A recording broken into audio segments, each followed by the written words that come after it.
Outsourcing tends to have a bad reputation as being low quality. Partner Hero's value-based approach raises the bar for the outsourcing industry by investing in employee empowerment and career growth, paying above-market salaries, and maintaining a focus on quality and performance. They're more than a service provider. They're also a thought partner for the startups they serve. It's simple. Brands that care about quality customer experience choose Partner Hero. They offer flexible terms and the ability to scale quickly, perfect for startups, with quality assurance baked into every program and offices around the world. So Partner Hero can provide truly global coverage. Outsourcing has long been available mainly to big businesses, but Partner Hero is challenging business as usual by bringing the benefits of outsourcing to businesses of all sizes with short, flexible contracts and fast ramp-up times. 10 years ago, when we were launching the Action Catalyst, we could have used a few extra hands to help us scale quickly, even if it was just for a short while. You can bet that with their expertise, fast onboarding, and core focus on quality, Partner Hero would have had our attention. If you're ready to bring in outside customer support help for your startup that feels like it's a part of an existing team, check out Partner Hero. Head over to partnerhero.com/Action Catalyst to book a free consultation with our solutions team. Mention you heard about Partner Hero from the Action Catalyst, and they'll even waive the setup fee. Now, onto the show. From Nashville, Tennessee, Southwestern Family of Companies welcomes you to the Action Catalyst. Each week, we share insights and inspiration from movers and shakers in the world of business. Our goal is to help you increase your self-discipline, overcome procrastination, and help you to take action on all the things that really matter. Today's guest is Scott Stratten, who is the leader of the unmarketing movement and has just a big mouth online and a big following and a big brain and a real smart guy that has a lot for us to learn from. And he has a new book out called Unselling. We're going to talk about the dichotomy of marketing and selling and what it means in the future generation and how they kind of work together. And we even asked the question, does cold calling work anymore? So that's a great conversation. It's coming up right after this message. This episode is sponsored by Southwestern Coaching. Southwestern Coaching has helped over 11,000 people increase their incomes by over 25% on average. As a successful salesperson, you know the importance of increasing your sales, but sometimes you might just need a little extra push and accountability to meet your goals and grow your business. Southwestern Coaching will help you increase your income through one-on-one sales and leadership coaching tailored specifically to your needs. Together, we will elevate sales. To schedule your free one-on-one business action planning session with a Southwestern coach, go to www.southwesternconsulting.com/Action Catalyst. He's got an amazing bio, none of which I'm going to read because he's just awesome. And the deal that was, I saw him speak, and very, very rarely am I impressed by a speaker. And he impressed me. His content was awesome. His delivery was awesome. And he has made me laugh harder than any marketing speaker ever in history. And so he's the president of Unmarketing. And he has a new book. He's got 4 books that have just come out. He's got 170-some thousand people, or probably more than that follow him on Twitter. And he's a ranter, and he's awesome. And his new book is called Unselling, the new customer experience, which we're going to probably talk a little bit about. And anyways, Scott, you're a stud, man. Thank you for giving me some time. You know, the bar is set really low for humor when it comes to business marketing and sales speakers. So I'm glad I'm certainly the funniest, where it's like I'm the prettiest bald person in the ugly convention. You know what I mean? It's I do thank you. And I profit greatly from an industry that has not very funny people in it. So it works really nicely. Oh, man. So your whole deal is unmarketing, unselling. What's with the like what does that mean? Like what is your, why un? I even got the tattoo with unlearn on my arm, right? So it came out of anger, like everything for me, where 14, 15 years ago, I just got so frustrated by people doing and marketing the way they hated to be marketed to, that they wanted to learn how to cold call better. They wanted to learn how to do a mass blind mailing better. They wanted to learn how to do these things. And I'm like, why are you doing it? And it all came to this kind of a blowing up point for me when I was in a friend's office, and he's in sales. And this is 15 years ago. And we're sitting there and a guy cold calls him. A B2B thing, cold calls him, and he berates the guy on the phone. He's like, hey, you get a real job, and you're interrupting my day, and freaking out. And I'm like, behind the scenes, I'm like, yeah, you tell him. And he hangs up the phone, and we start talking some more. And then he's like, hey, Scott, I got to go. I got to go do my calls for the day. And I'm like, you gotta go do your calls. You just told this guy that he's useless, and then why would he be calling you? He's like, yeah, but I have something people need. And I'm like, there's this hypocritical mindset. And there's a group of people, the majority of the human race, who hates doing things like just straight cold calling. No warmth at all, no research, Referrals. No nothing. Just, yeah. And there's people who are great at it. And I call them psychopaths. But most people have ways that they're good at doing things, getting to know people, relationships. We call that going with their marketing grain. That's their natural ability. Yet we try to force people down this road, especially new people in every sales organization, by the way. We get new people and just say, go knock on doors. Go just start smiling and dialing. I had a guy show up at my house. Think about this for a second. My house last month at my door trying to sell financial services. I am in my robe. Okay. Imagine this guy opening his front door, except my hair isn't tied back at this time. So it's all hanging down in front of my face. It looks like I just left a Slayer concert. Right. I open the thing with my tattoos and door, and he looks down. He's like, sir, I'm here to talk to you. He looks up and goes, I'm here to see if you're happy with your financial investments. I'm like, really? What do you think is about to happen right now? I'm going to say, come on in. Here's my bank account. Check my financials. You're not going to. And you know why he was doing it?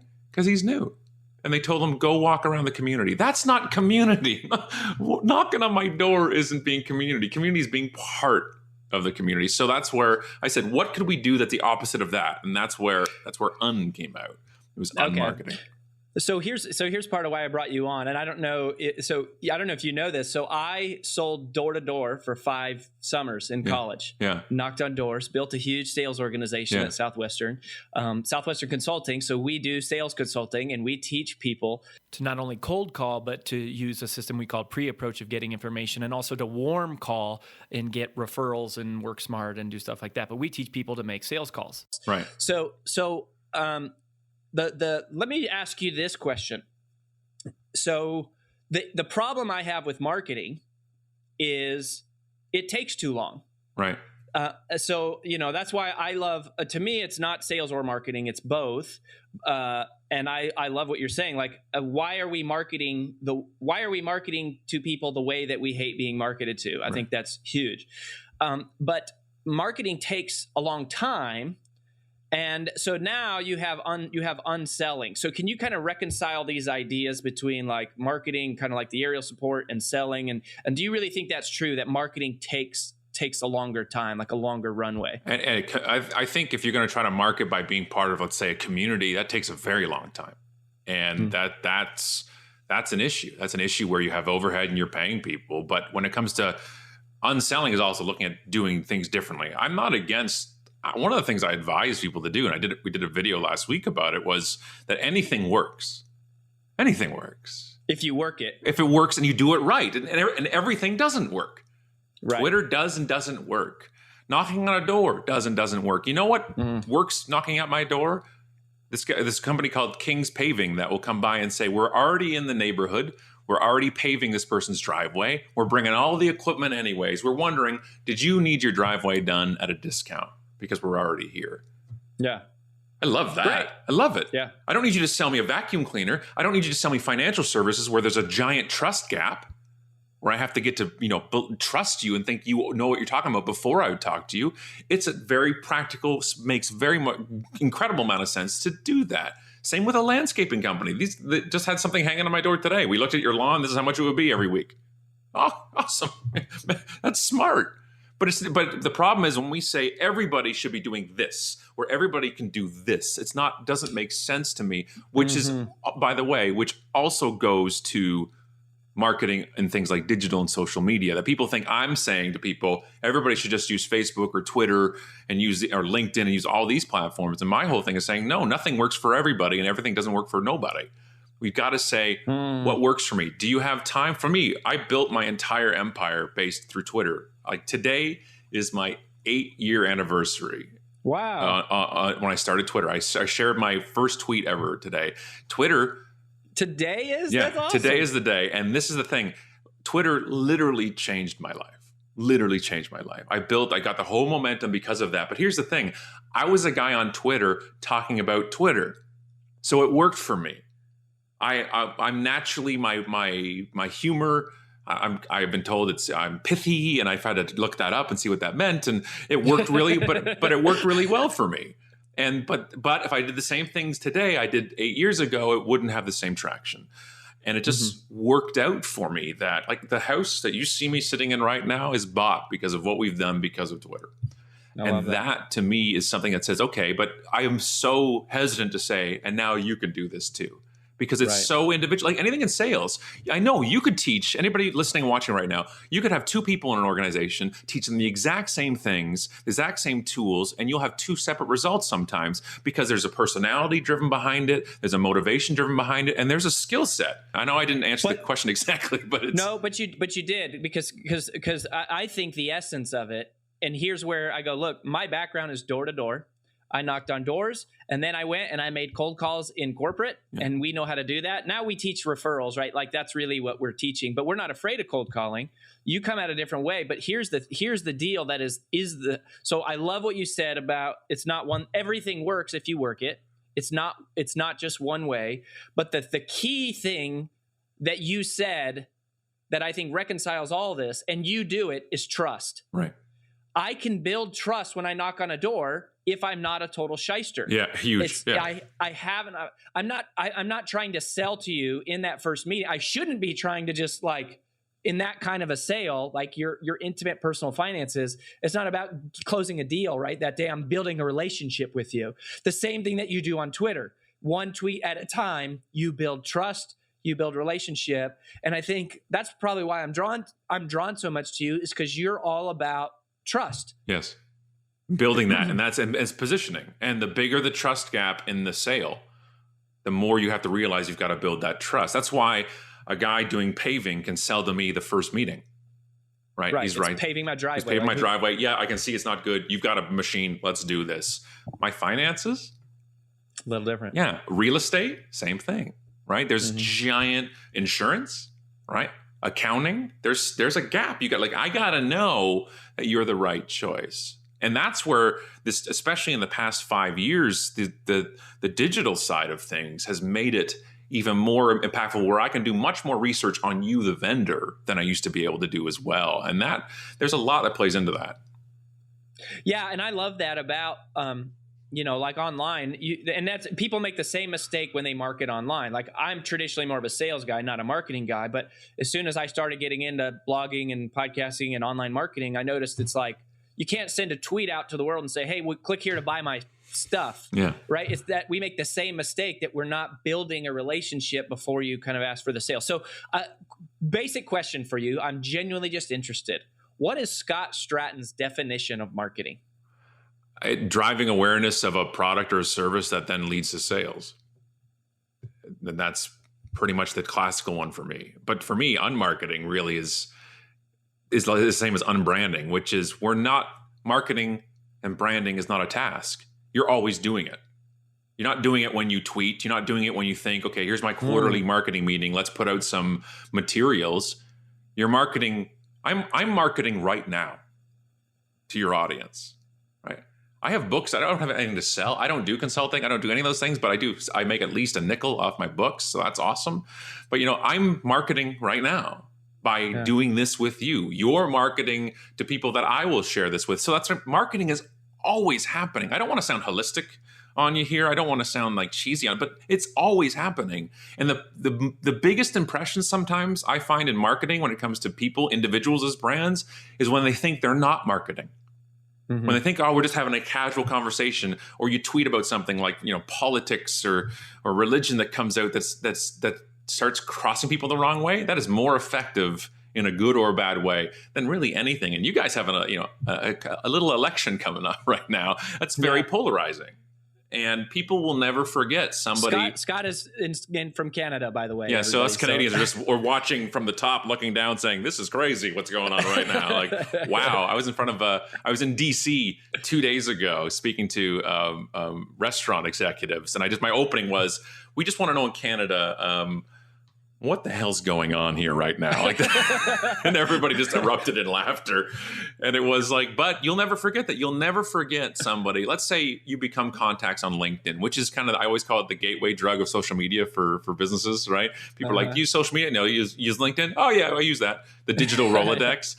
Well, if you post something on there, LinkedIn is starting to have this creep a bit, which is going into more personal than business. So some people start talking personal updates on there. It's almost a little Facebook-ish for some people. And people start getting angry that people will post personal things. Anyways, you'll never forget if somebody says something that is against your beliefs, your morals. Mm-hmm. And that in a B2B sense, a lot, that especially in B2B where your targets are not as big as a B2C type of thing, you'll never forget that guy from company ABC who just said anybody who votes for Hillary is an idiot, right? You'll never forget that. Is that bad? Like, because on Simon Sinek would say we're attracted to what we believe, right? People don't buy what you do; they buy why you do it, and whatever. But you're right. In the Facebook world, it's very much like you build a community, and you're sharing your opinions or ideals. But LinkedIn has kind of been like this unspoken rule, like don't go there. Yeah, keep your suit on, keep your suit on, your tie on. That's it. Yeah. I like the thing is, the thing about social media that I love is you get to see the real person. I like that. I like that almost not on purpose transparency where I get to see you. I get to see you in the bar, sitting back, drink two has happened, and now I'm like, all right, I know what this guy's like. The walls are down. The problem is people assume that it's a casual thing. We're always looking, we're always thinking, we're always seeing. And I've changed minds. I don't refer some people because of what I've seen. I'm like, because if you give a referral in business, it's an extension of your business. Right. And you're looking like, whoa, I didn't realize that's what that guy was all about. And maybe I'm gonna, not put that person's name out there for. It's like a gig. You do a speaking gig, and somebody's like, who would be good for next year? And you saw me post about something that our lizard overlords are going to be taking over the world next year. You'll be like, maybe not Scott. Maybe he's not the best guy to do that gig. And then you never know that happens, right? You never hear about that happening. So I have a question for you. This has become one of my favorite questions to ask. What is one thing that you have recently changed your mind on? In other words, like you had a philosophy and you were like, you were sure and certain the world was this way. Yeah. And now you kind of step back and you go, maybe not that way. It's going to be surprising for people to hear that know me. But over the past few years, at least, I've changed my mind about certain cold calls. I was so anti door knocking. It was just black and white. And I know the world's not black and white. And I'm very black and white because that's how my brand is. You do this, you don't do this. Nobody wants somebody to go, you should maybe do this. You just put your foot down, and that's what I do. But there's living proof it works. Allison, who's the co-author of the books, who's the co-host of the podcast, and who's my co-host in life, who's my wife, built a maternity lingerie nursing bra company by knocking on store doors and showing up. And she got it into over 100 independent retail outlets all over North America. She would go and fly. She would flew to Shenzhen, China, and checked out the factory. Like she's the real business person of this group. I've been consulting my whole life. Like, I think this, and she's the one who did it. But if the woman I have the most respect for in this entire world and stuff knocked on doors, how can I say that never works? But and here's the thing, it's in context. In the industry, in retail, you expect that. You expect a new product, somebody to come, because you actually want to see new products. And somebody comes in and shows it to you, then you have the chance. Do I carry it or do I don't? It's not like a Target or Walmart where there's a buyer 18 layers behind you. The person working the counter at these independent stores is the owner a lot of the times.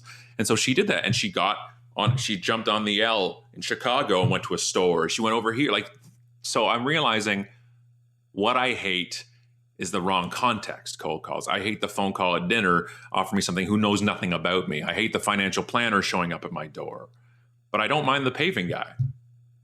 You know, That's funny. You know what I mean? That's so that to me was a shift I never thought I'd make in my life, because I was the anti cold call guy. My brand is set up as that is evil. And I realized I'm glad you're finally seeing the light, Scott. I'm not sure if it's the light or the dark for me, but I do realize there's everything. If I can say this stuff over here works in context, if it's done right, then I can't say this doesn't. You know. Well, I think, but the thing is like I think there is some financial advisor probably could knock on your door, and they could approach it in a way that they would build trust, and you know, like maybe Be very hard. But Here, I'll give you a real quick story then. A realtor did this. I'll tell you, a realtor at my door, and he's now my realtor and a friend. You got to get this one. Okay, so I'm talking locally a year, 2 years ago at a real estate board event for our town. I live in a smaller town west of Toronto, and it's if you think I'm animated right now, you should see me talk to realtors. I lose my mind on them because they have such a great potential, yet their face is plastered on every bus shelter and billboard in town. So he sees my talk, and he's at the back of the room, and he's like, I want that guy. I want that guy as a client. And he goes and does some research. So he does some reading up, and he starts watching me on podcasts. And then he realizes we actually have a sister podcast called The Vegas 30, which is Vegas for people over 30. Right. And we've been over 100 times, Allison and I, so we know everything about the city. And the tagline is too old to stand in line, but too young to retire to bingo. And he watches the show. And we start raving about this place called Ronald's Donuts, which is an independent donut shop in Chinatown in Vegas. You'd never see it if you drove past it. But it has 400 5-star Yelp reviews. That's how good this place is. And you go in, and it's amazing. So we tried it because of Yelp. We found it. And I told the story on the show. Well, 2 weeks later, there's a knock at our door, and Allison goes down, and all it's at the door. There's nobody there. It's just a dozen Ronald's Donuts from Vegas. Oh, that's so strong. And Allison's like, Scott, there's a dozen dough. And she gets the dough, and I'm already down the stairs, and I'm like, free donuts. And I'm shoving them into my face. And she's like, you don't even know who they're from. I'm like, I know, but he should come for a sleepover. I don't know who this guy is. And in the box is his card and a note that says, we hear you like Ronald's Donuts. Thank you so much for the talk a few weeks ago. And now I go hunt him down. Like, nice. I'm trying to get in touch with him, and I get on Twitter and Facebook, and I see him, and I'm like, dude, donuts. And he's like, I hope you enjoy them. Really like the talk. And I'm like, are you doing like a reverse ninja mind screw on me? Like, do you want me to buy a house now? He's like, no. And I'm like, are you saying I can't buy a house now? I'll buy 3 right now if you don't think I can. And then we just stayed in touch. And then a year later, we realized we need to buy a bigger house. And like Allison texts him, he's like, we're looking at buying, and he's already at our front door. Like, you know, he's like, I was in the neighborhood. How you doing? Yeah, let's talk. But then he was also brilliant as a realtor. And here's the key. You can't just get awareness that you're there and market well without performing well. Yeah. But he dropped donuts on our front door. So I cannot say that it doesn't work when we go out for dinner, and people are like, how did you go out for dinner with a realtor? You don't like them. I said, I didn't go out for dinner with a realtor. We went out for dinner with friends. Right? That's how I got to know him. I love it. That's such a great story. What a brilliant move by him. I have one more question I do want to ask you. Sure. I know we have to go, but before we do that, tell us a little bit about Unselling and the new book, and where do you want people to go to connect with you? Yeah, Unselling is the newest of our empire of books, and it's the blank cover. There's nothing on the front cover. Try selling that to a publisher. Yeah, it's like a Seinfeld episode. I picture nothing on the cover. That's it. And they're like, it's got to be something. No, nothing. And it's called The New Customer Experience. It's the same thread as everything else, that doing great things can provide great results. We're really proud of the podcast. It comes out every Wednesday. It's called The Business Show for the Fed Up. And we do full, we have a studio, 3-camera video shoot, and everything else. Just unpodcast.com. And on marketing, I am use that name anywhere, even Snapchat. I don't even know why I'm there, but I'm at, every platform as on marketing. So come hang out and say hi. It's funny you mentioned Snapchat. I haven't written a blog about this, but I am decidedly staying away from Snapchat, and it could be the end of me, but like Periscope too. I did do Periscope for a while, and I have since said, I'm out. There's a reason why the youth have gone to Snapchat is because we are not there. That's why you go there. And so I show up there, I'm the creepy dude at the bar. Hey, everybody. Like, oh, he's here. We got to go.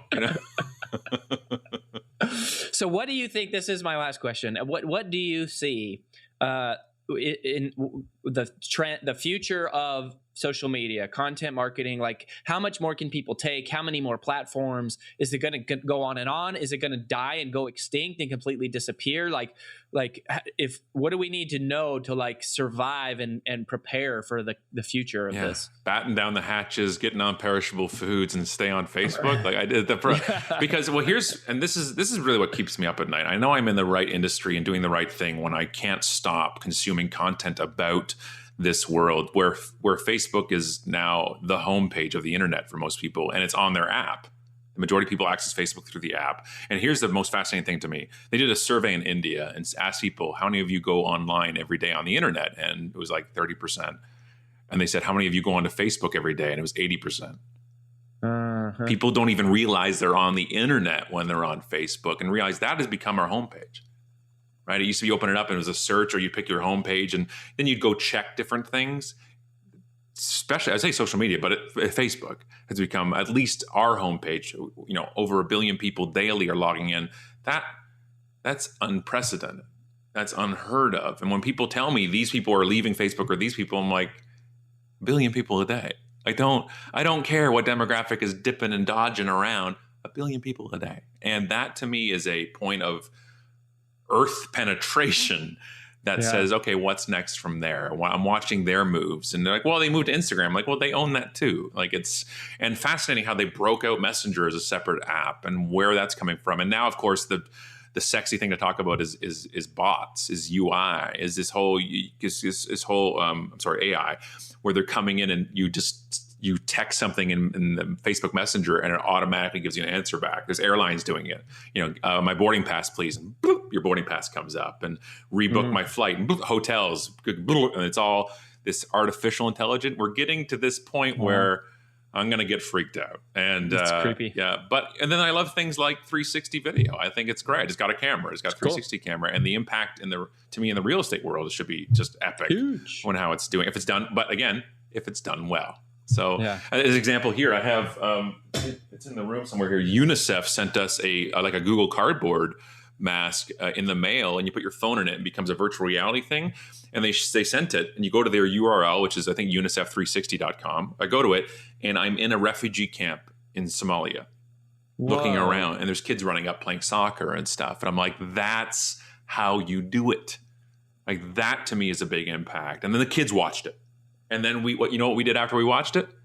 We donated. Donated some money, exactly. That's what I love. That's what fascinates me. That's experience. Yeah, I mean, experience. Well, Scott Stratten is his name, folks. On marketing, on selling is the new book. Go buy it. Check out Scott, his podcast, his wife. Truth. You're going to get honesty. You're going to get truth when you talk to this guy. And I think that's what I love. It's like we probably couldn't be in a lot of ways more different from each other, but it's like I'm immediately drawn to your honesty and your truth. And thank you for that, man. Thanks for having me, man. What a fun and funny interview. Scott Stratten, man, there's nobody like him. And I really think what we were talking about there at the end is important, that he and I are very different. In fact, I think a lot of the guests that I bring onto the show are very different from me. They have very different philosophies. And, it was funny. I was just smiling when he started talking about the whole door-to-door thing, because he probably doesn't realize how much of a part of that, my past, that is, and what we believe in at Southwestern, and we do it. And then yet to hear his story at the end about that guy who did that approach, and you see how it works. And I love what he said about everything works if you work at it. That is so true. I don't think it's just marketing or it's just sales or it's just cold calling or it's just referrals. There is no one way to do it.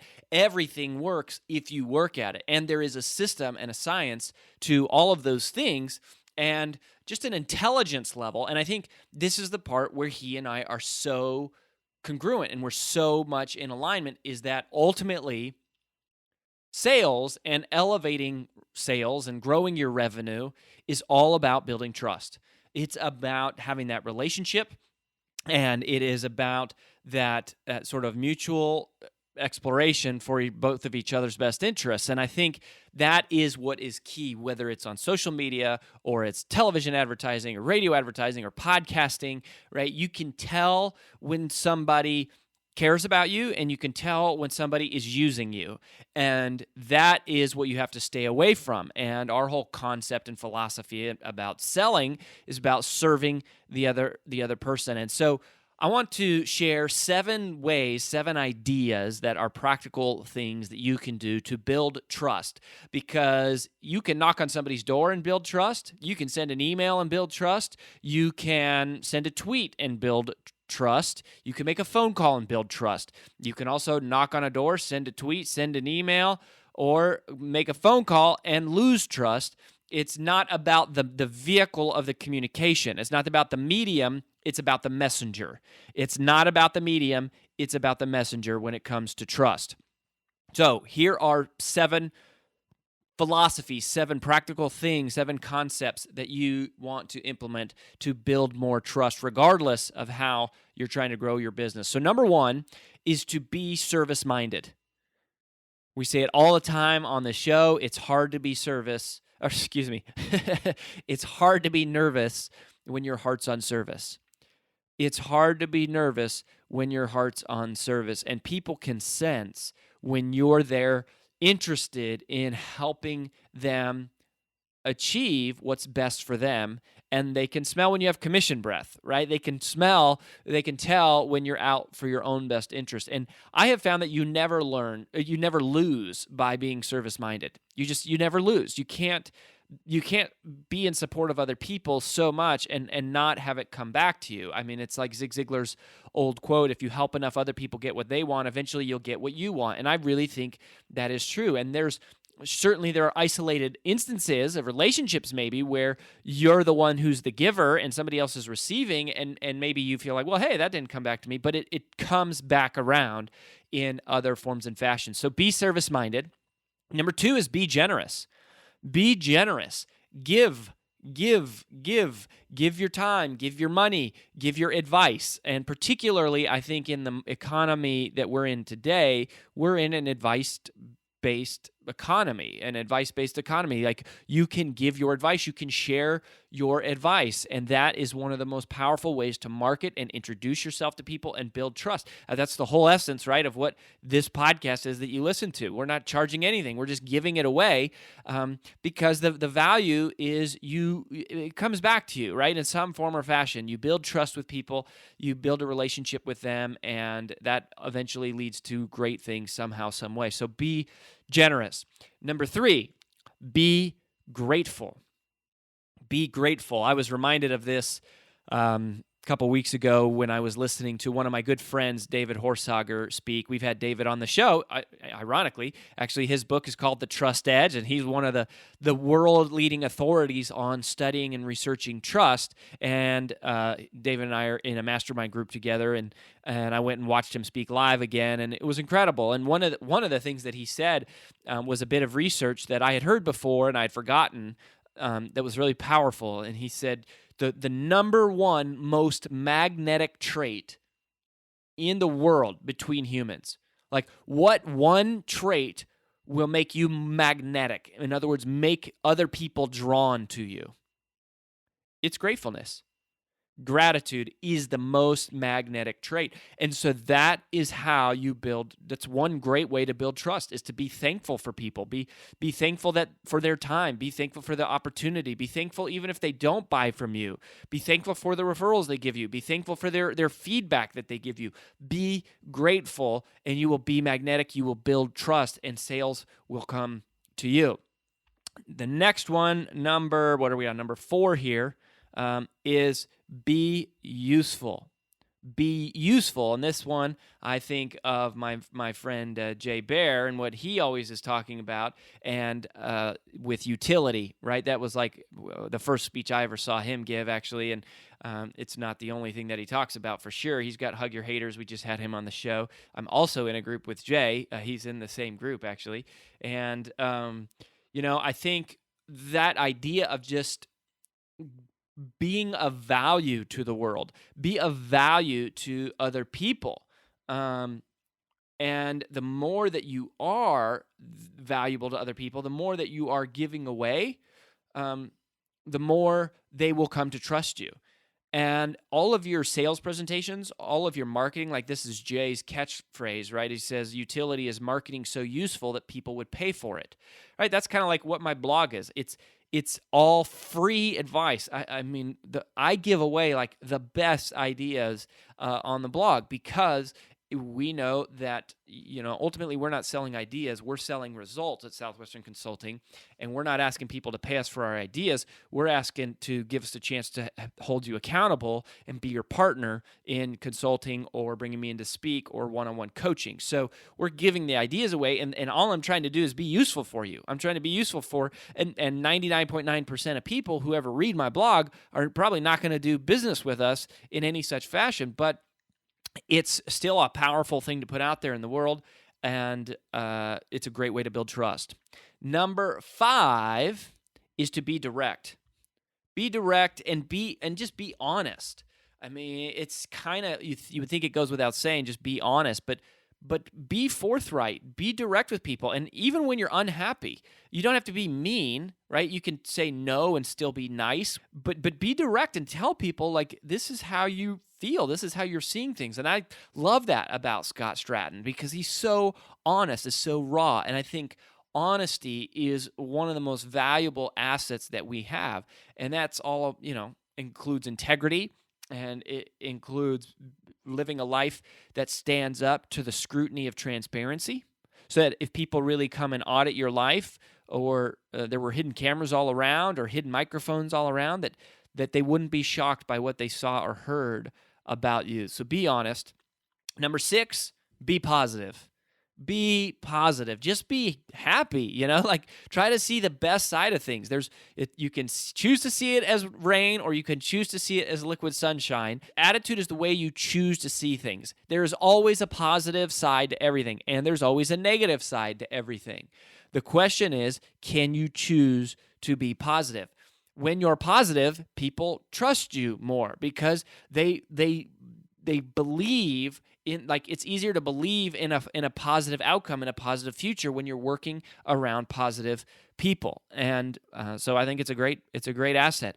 I remember one of my friends and mentors, Roger Sipe, once said, one of the secrets to sales is realizing it's hard to say no to a smiling idiot. It's hard to say no to a smiling idiot. And it's true, because we love being around positive people, and we trust positive people. So be positive. And then the last one is be congruent. Just be congruent. Do what you say you're going to do. Live a life in alignment with what you say you believe. Use the tools and techniques and ideas and practices and strategies and products that you talk about. Believe in them, and be congruent. Be the same person you are at work, at home, at church, be congruent everywhere you go, and be yourself as part of that, right? Like, so many of us, we lose so much energy pretending to be someone that we're not, pretending to be who we think we're supposed to be. But you don't have to do that. All you want to do is become the best version of who you already are. And that is what is interesting, and that is what brings you peace, is to just be yourself and be these things. Be service-minded, be generous, be grateful, be useful, be honest, be positive, be congruent. And if you do those things, selling won't be so hard, marketing won't be so hard. You're going to attract customers to you. You're going to build a positive reputation everywhere you go. You're going to become a thought leader. You're going to become an authority. and you're going to become trusted. So go out and be worthy of earning people's trust. Well, that about wraps up the Action Catalyst podcast for this week. If you haven't yet, please log in to whatever your favorite medium is to listen to the show and both rate this podcast and leave a comment, as that really helps us out.